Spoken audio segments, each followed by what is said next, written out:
So you've finally been thinking about getting some long tubes for your C6 Corvette, and you keep seeing Speed Engineering come up and the attractive price, then this video is for you. You're gonna be getting a lot of good information and a good general overview of the Speed Engineering long tube headers that I've put on my car. We're gonna be taking a look at a few different things here, such as, of course, we'll analyze the price, we'll go over the quality, the fitment of the kit, the sound, of course, most important part, and just some other things that are good to know when installing the kit. We're gonna be going over all of that today. So first things first, we'll quickly cover the cost. So the cost of the long tubes and the mid pipe altogether is $630-ish, I think, of course, plus tax. Now, that is probably the most attractive part about the Speed Engineering long tube headers is, it's a fraction of the cost of the competitors. And why is that, you might be asking? And hopefully I'll be able to answer that in today's video. And is it worth it? So I think it's $400 for the long tubes. I went with 1 inch and 7/8, and then it's like $230, $229, $230 for the mid pipe. So altogether, $400 for the long tubes, $229 for the mid pipe. So $630 is a pretty good deal, honestly. And we all know the saying, you get what you pay for. So why is it so cheap? The attractive price might make you a little wary of getting this kit versus other kits. And hopefully this video will help you answer that question. Why is it so cheap? And is it gonna be worth it to you to get this kit? So first, real quick point about this kit. The material is 304 stainless steel. Now, when doing research about other more expensive kits, it seems like that's a pretty common material. So the only thing I could think of why this would be significantly cheaper on a material side is if the kit is not as thick of material, right? That's the only thing that makes sense to me. And since we're on the topic of quality, let's take a look underneath and look at some of the clearances and fitment of the kit. Now, it's worth noting, my buddy and myself put this on, and honestly, it was about 2 hours of work, and it was pretty, the install, everything went perfect, which is shocking because that never happens. But we can go ahead and take a look at some of the clearances, and you guys can let me know your opinion, what you think, because of course, fitment is something that is debated about online. So here you can see we have the mid pipe and the clamps, and everything kind of just bolted up and fell into place fairly easily, honestly, which of course never happens, as you guys know. But some of the tight areas up here are around this bell housing. You can see we get pretty close to these lines to the long tubes here. That's my finger. I mean, it gets real close, but you can see we got daylight, and I'm gonna heat wrap these, and I think we'll be good to go. Now, the tightest point is on this side. Again, we have some daylight between the bell housing here.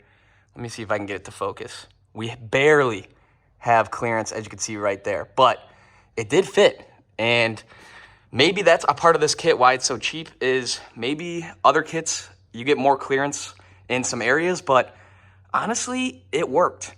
Now, with the price of this kit being so cheap, maybe their tolerances are a little worse, so you might buy a kit and maybe you would have a touching condition there, or maybe you would have more gap.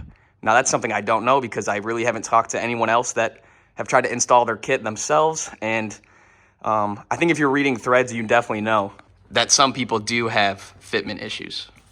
But you guys let me know. So yeah, this is all clear down here, and then it gets a little tight once you get up here, but I think with some heat wrapping and just being extra careful, this really, to me, might not be an issue. Now, time will tell. Of course, time will tell.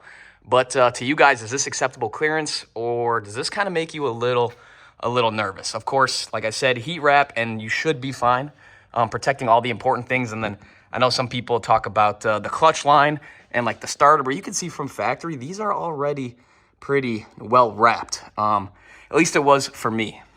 So I'm sure as like time goes on, you're gonna wanna keep on checking those things that you heat wrapped. But to me, you almost have more clearance with the long tubes because the cats, I actually have them right here, they're so thick. And since you don't have a cat anymore, I think you do get some better clearances.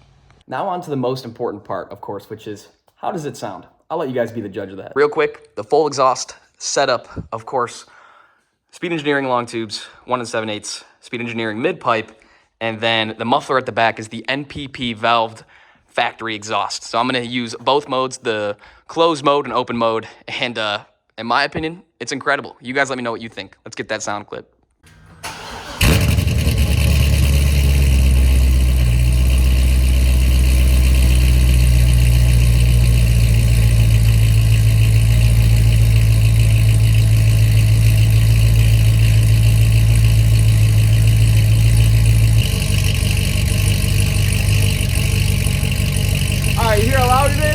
Let me close the valve.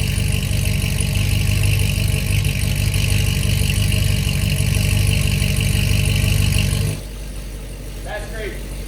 That is crazy. Now she stopped. Let me open them back up.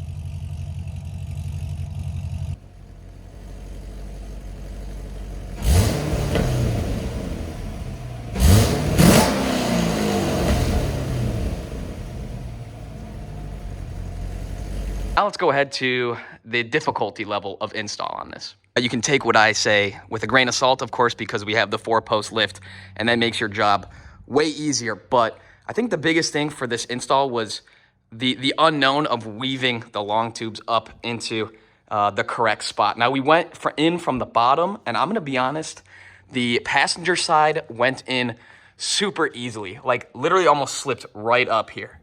I mean, of course, it's good if you have a buddy to help you and finagle it in from the bottom, but we took both of them in from the bottom side, and they honestly both slipped in. The driver's side was a little bit more difficult just because there are some lines up here that you had to be careful of that you can gently move out of the way. So you need to gently move some things out of the way on the driver's side, and that will honestly slip right up too. So like I said, super easy install. Honestly, I was expecting to have to fight these long tubes to get them up there, but yeah, we snaked them in from the bottom, and yeah, it was honestly pretty easy. And then all you got to do after that is, of course, connect your mid pipe here, and it's a bunch of little pieces, and you can see all the clamps, and yeah, it's just kind of putting it together. Pretty straightforward. It's exactly what you think it would be, trying to fit all of these little pieces together. You can see all the clamps. And I guess that's another point I should make too about the quality of this kit. There's a lot of clamps, and everyone online says the clamps suck. In my opinion, the clamps were pretty strong. And it seems to me like if you're having clamp issues, it's actually the flanges on the pipes themselves. Now, I'm not going to take credit for this. There's a YouTuber online who did an installation guide step by step, and he's great. I don't remember the name off the top of my head, but I'll throw a picture up there. He actually made some relief cuts in his tubes, and I'll show you what I mean. One sec. So like these little flanges here, he cut a little bit farther down just with like a handsaw, and not a whole lot, and it gave a lot more room for the clamp to close the pipe down. And that's an easy adjustment that you could do by hand. But honestly, for me, like the clamps worked. The clamps worked. There's no leaks. And yeah, everything, like I said, kind of just fell together, which, I don't, I'm not a professional when I work on cars, of course. Like, I'm literally just learning stuff as I go. And, in my opinion, this was definitely one of the easier things. Now, do I love that it's a million little pieces? No. If I had it my way, I would weld the whole thing except for where it connects up to the long tubes here or there, and then into the muffler area here. Keep the clamps and then weld the whole thing in between just to make it one unified section. But other than that, I mean, you really can't complain too much. So let me know your thoughts on that. So yeah, like I said, you could do some relief cuts if the clamps aren't cutting it, but for me, the clamps worked just fine. And now let's get on to some things that are really good to know if you're gonna do this install yourself. Number one, recommend 24 hours beforehand, spray down everything you're gonna loosen with some of this thread penetrant. It could be any brand. I use the WD-40 just because it works great. Not a sponsor, but this stuff just works. It's awesome. Next thing that's really good to know, break everything loose by hand first. I've seen about half the videos on YouTube, and I don't know about you guys, but people breaking off the exhaust manifold studs. And I think it's maybe because they're using an impact, or they're just being really aggressive and maybe didn't put the thread penetrant in it. So in the bolts, of course. And yeah, they're just breaking those bolts off in their blocks. So do it by hand first. Break them all loose by hand. That's exactly what I did, and you'll be good to go. Now, underneath the car, the hardest part of this entire thing was honestly figuring out the downstream O2 sensors. if you can get those out, spray those down, like I said, with the thread penetrant, and just, I would say, yeah, there's really a couple ways you could go about it. You could either unclip them from the top, because you're going to end up leaving them off the car anyway. You don't need the downstream O2 sensors. That's an important piece. But the hardest part, like I said, was just getting them out. There's a couple ways you can do it, of course. Maybe if you can, first disconnect them from their connector. Let's see. I think we... can you even see up there where the connector is? I think it's right... Come on, focus. Right there. That's the connector for the downstream, and then there's one on this side. So just disconnect them from the connector themselves, and if you can't do that, then just, of course, take them out. If you have like the socket for them or something, just take them out while like the cats and everything are in here. That's the hardest part of underneath the car. Personally, what we ran into, taking them out. But yeah, once you take them out, you can leave them out. Now, more useful tips if you're going to install this yourself. The hardest bolt to get out with the stock manifold is going to be on your driver's side, this back one. This was the hardest one to get out. The rest are super easy to access. And like I said, it's super critical for you to spray all of these studs down, like there and there. Spray all of these guys down. I think there's 6 per side. And just crack them loose by hand first. Otherwise, I've seen like a 50-50 chance that you could break one of the studs. Now, as you can see, I did not replace them with new studs. I know, I know that's a big no-no. I didn't do it. I'm gonna do it. I didn't do it. I'm being cheap. I'm sorry, but yeah, don't follow what I do. Okay, I don't claim what everything I do is correct. So yeah, I didn't get new studs. You probably should. I didn't. But hey, I put back the studs in the same location where they were before, so that might count for something. I don't know. The upstream O2 sensors, you're gonna need the extension. The Speed Engineering will sell an extension. You need this to run your upstream, because previously, I think on the stock car, it's like located here. Now it's located all the way down. So you're going to need to buy this, and then I rerouted it down the back, just kind of out of the way. As you can see, it kind of runs down the back of the motor here. Got some white zip ties, which look ugly, but gets the job done for now. So yeah, you're going to need the adapters, is what I wanted to say. Like not the adapters, like the extensions. It's just an extension. And 1 per side, and like I said, you can delete the 2 downstream O2 sensors. You can delete those, and then the last good piece of, well, I got 2 more good pieces of information. Number 1, spark plug wires. The clearance is pretty good on most of them. This one, you can see here, it's touching just a little bit, so I'll probably need to keep an eye on this one and swap out this wire, that connector right there. It's just barely touching, so we'll keep a close eye on that. And then, oh yeah, last useful tip for install is on the passenger side over here. You will need to remove the dipstick tube to access these 2 header bolts. You can see there's one here, and then there's one on the other side.